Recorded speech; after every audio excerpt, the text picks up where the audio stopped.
Hey, how's it going? I'm John from Branson Cerakote here. Going to do a project today for my stepson Whit. He has a birthday coming up in a few months, but we're going to go ahead and give him his birthday present early. And what we did is bought him an iPad. So thought, well, we'll go ahead and put his name, we'll camo it up a little bit and do it in the school colors for here in Branson, which are black and red.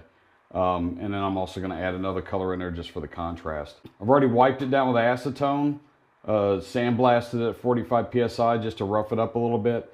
And we're going to lay down a base coat of titanium, lay on our table rock camo, and also a stencil with his name, and then just kind of hatch mark it, kind of blend it all together with red and black. So I think it'll be pretty cool when we get done, and we'll give it to him this evening and see where we go from there. Once we get it all coated, it'll go in the oven at 150 for about 2 hours, and that'll go ahead and set that in there.